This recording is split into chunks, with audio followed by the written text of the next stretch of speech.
Hi, I'm Greg Bennett. I'm the broker and owner of Beaufort Realty Consultants and Sea Island Rentals. I'm here to talk to you today about home ownership and the fact that you may own a home and you may currently have an interest rate less than 3.5%. This is probably very strange coming from a real estate broker whose business is to assist people in selling and buying homes, trying to convince homeowners that they may not want to sell their home if they've got an interest rate below 3.5%. A lot of people don't realize that when interest rates were at 3.5% and below, they were artificially depressed.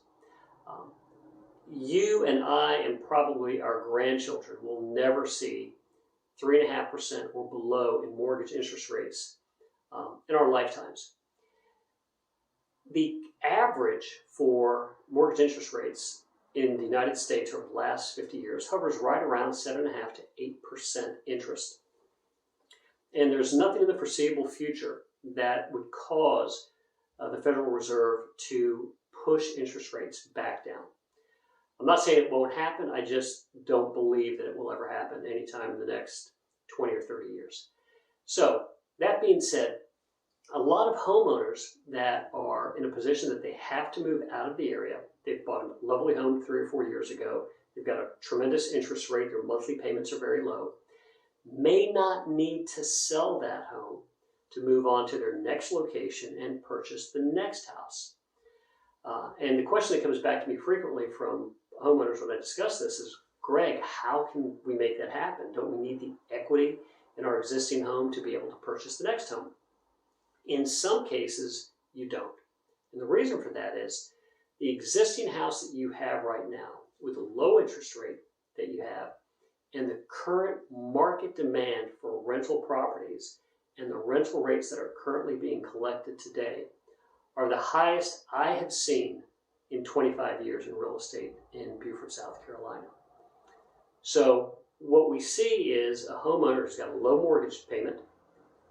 The rental rates in many cases will generate a positive cash flow in excess of $1,000 a month for the property owner. I don't know of too many investments out there right now that are complete tax deductions, and then you can also generate, $10,000, $12,000, $15,000 a year in positive cash flow. So the next question I'm presented by homeowners is, won't a mortgage company require me to sell my existing house to be able to make my next mortgage or to purchase my next house and be able to afford the mortgage payment? Once a mortgage company sees that your existing property is a positive cash flow rental home, they will take that into consideration. And in most cases, when you get to your new location, you apply for a new mortgage. Unfortunately, it's going to be at a higher interest rate, but there's nothing we can do about that. They will then take into consideration that, $10,000, $12,000, $15,000 a year positive cash flow and calculate that into what your affordability index is on the next purchase of a home. So, if you are giving any thought to selling your house at this time, and maybe on the fence, do I sell? Do I keep it as a positive cash flow investment for my family, for the future, for perhaps passing on to your next generation of your children as an investment? I would love to sit down and have that conversation with you. And what I will do for you is, if you reach out and make contact with me, I will actually work up a specific personalized assessment of your home to show if it makes sense to either sell now, or if it makes more sense to retain that property, keep it as a rental, and generate that positive cash flow. So if I can help you in any way, whether it be on the home sale side or whether it be in retaining that home and keeping it as a rental property, I'd be more than happy to discuss that with you. Feel free to give me a call at your convenience. You can either call me, you can text me, you can email me.